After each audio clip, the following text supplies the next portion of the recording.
Oke, kita lanjut lagi ya. Sebelumnya kita udah belajar get, post, put page ya. Sekarang delete-nya nih. Ya, mungkin idenya nanti kita akan apa ini? Ya kita hapus dulu deh semuanya ya. Kita hapus dulu, kita import materialnya. Material kita import. Jangan lupa kita langsung import aja HTTP-nya. Ya, HTTP-nya kita import sebagai HTTP. Kalau belum ada nih package-nya, teman-teman tambahin dulu di paspec YAML, pastiin bahwa package ini udah terdaftar ya. Teman-teman save aja nih. Oke. Nah, ini udah ada. Kemudian kita buat void main ya, di sini void main. Ini kita akan menjalankan sebuah aplikasi namanya my app secara simple gini. Kemudian kita buat stateless aja buat yang my app-nya karena kita akan ngerunning material app biasa ya. Home-nya kita pasang homepage. Misal kayak gini. Oke. Nah, di homepage kita buat STF aja ya, stateful aja ya. Kita buat STF ya. Stateful namanya homepage karena dia ada perubahan state nih. Kita masih berhubungan dengan database ya. Di sini kita buat scaffold dengan app bar. App barnya kita kasih judul. Judulnya ada tentang HTTP delete ya. Oke. Nah, ini nanti hasilnya akan seperti ini. Nah, yang pertama kita lakukan adalah kita buat get dulu deh ya. Di bodinya kita pasang list view ya, biar bisa di scroll. Children, di sini ada sebuah teks ya. Datanya user pertama, data user 1 misalnya ya. Nanti data user 1 ini kita akan hapus ceritanya. Ini data user 1 nih. Nah, sekarang idenya mungkin kita kasih padding add insert titik 20 aja deh. Ya, jadi kayak gini. Nggak terlalu ini banget, mepet. Oke. Nah, sekarang idenya adalah ini data pertama ya. Mungkin idenya adalah kita ngeget dulu ya, kita ngeget data di sini misalnya kita di app bar. Di app bar kita kasih action, kita kasih button deh menggunakan icon button. On press-nya itu buat ngeget data ya. Buat ngeget data. Misalnya icon kita ambil icon titik get. Ada nggak get app. Nah, misalnya kayak gini, download ya. Contoh aja nih contoh. Jadi idenya pas kita ngeklik ini, dia kita ngeget data dulu user 1, kemudian kita klik button hapus di bawahnya ya. Jadi di bawah sini kita kasih size box juga. Height-nya kita taruh 35 deh, 35. Kita jauhin ya dengan elevate button. Nanti ini buat menghapus menghapus datanya. Ini child-nya itu sebuah teks, tulis aja delete misalnya. Misalnya nih ya, kita coba save. Nanti kayak gini. Jadi awal-awal belum ada data nih. Kita klik ini, itu dapetin datanya, kita get datanya. Kemudian kita klik ini, kita hapus datanya. Nah, gitu ya. Nah, sekarang idenya adalah kita buat init state dulu deh ya. Kita buat string, kita simpelin aja. String body misalnya ini atau data ya boleh, data. Datanya itu awal-awal belum ada data misalnya, belum ada data. Simpel aja dulu data. Nah, di sini kita pasang si datanya. Data. Ini karena udah string jadi udah bisa masuk ya ke teks. Sorry ini kepencet. Oke. Nah, ini kita coba save. Nanti dia belum ada data. Kalau kita restart ini belum ada data ya. Masih aman. Nah, sekarang kita mau ngeget datanya nih. Kita mau ngeget, kita simpan ke dalam my response ya. Di sini kita tungguin dulu, kita await. Jangan lupa kalau await itu butuh asynchronous function ya. Kita await http titik get ya. Kita ambil get datanya dulu menggunakan URI titik parse. Kita akan ngeparse URL nya. Sesimpel ini. Oke. Nah, di sini URL itu mana? Kita menggunakan get single user aja nih. Ya, data yang keberapa gitu datanya. Data 2 aja deh. Yang ini ya, yang kita copy. Ini kita copy URL-nya, kita pasang di sini. Kita save. Nanti kita dapat responnya kan? Kalau kita udah dapat responnya, yang harus kita lakukan adalah membuat ke bentuk mapping ya, ke bentuk mapping. Misalnya mapping data string, dynamic, ini tipe datanya. Kemudian dari mapping ini misalnya kita my body misalnya kayak gini. Kita JSON dulu ya, JSON, kita enter dulu, titik decode si response titik badinya ya. Oke, kayak gini. Sip. JSON decode sebagai my body-nya udah mapping string. Oke. Nah, sekarang PR-nya adalah kita akan set state dia. Set state di mana si data ini kita akan pasang kita ubah menjadi datanya ya.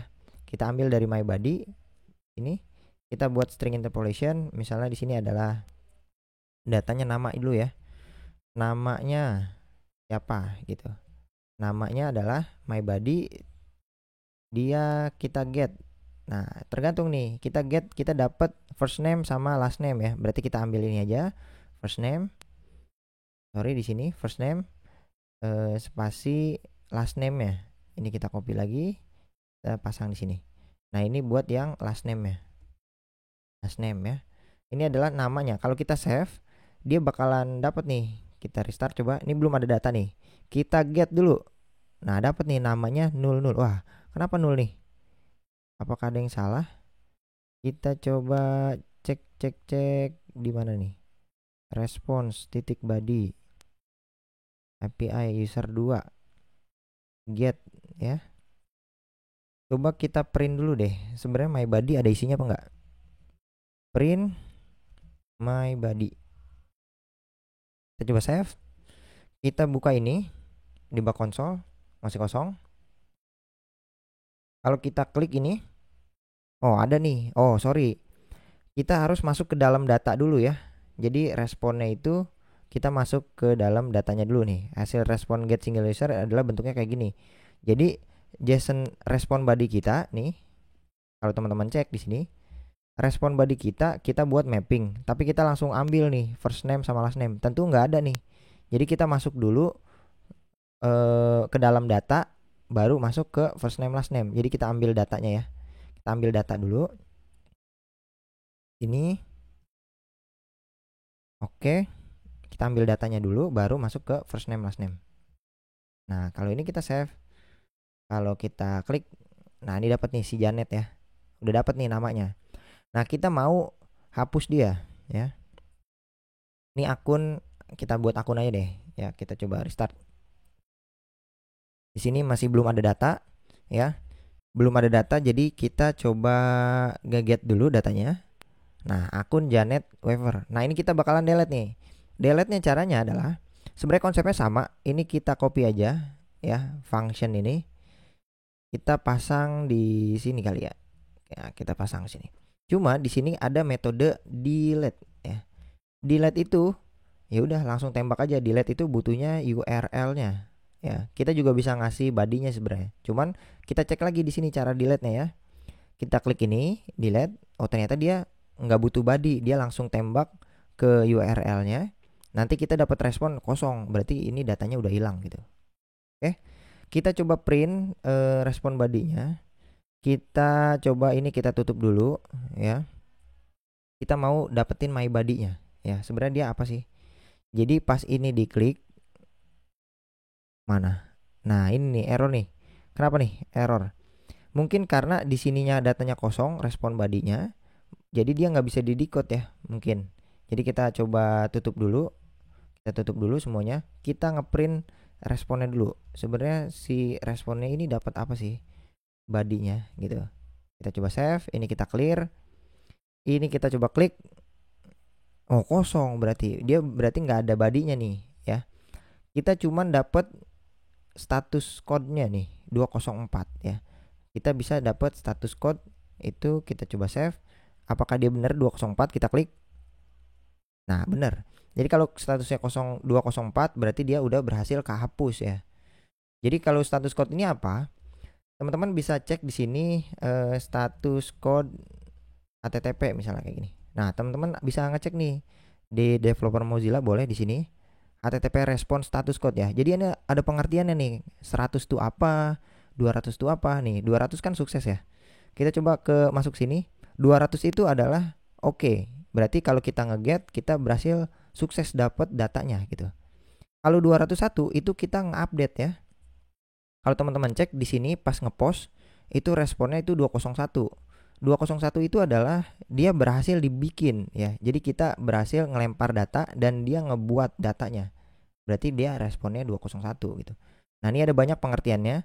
Kalau 204, nah ini 204 itu adalah tidak ada konten, tidak ada datanya, tidak ada body. Maka kita nggak bisa dibuat JSON body kayak gini, nggak bisa ya. Berarti kita buat aja kayak gini kondisinya. Jika ya, kondisinya tinggal jika status code-nya itu sama dengan 204, maka yang kita ubah adalah data ini kita ubah, kita set dulu deh, kita cut, ini kita hapus ya, nggak kepake, kita pasang di sini. Sorry, ini kita pasang di sini.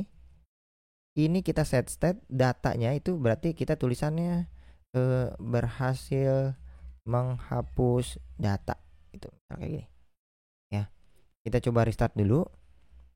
Kalau ini 204 ya. Coba kita get dulu. Dapat datanya si Janet ya. Kita delete, berhasil menghapus data. Nah, kita berhasil menghapus datanya karena status code-nya 204. Ini nggak benar-benar kehapus ya.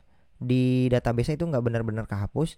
Kenapa? Karena ini kita buat testing doang, tes doang ya. Servernya buat testing doang. Kalau mau ngedelete bisa menggunakan metode ini delete dan kita tembak ke API URL yang ini. Nanti kita bakal dapat respon 204. Seperti itu ya. Jadi mungkin ya pembahasan delete ini sampai sini aja. Kita langsung ke materi selanjutnya aja.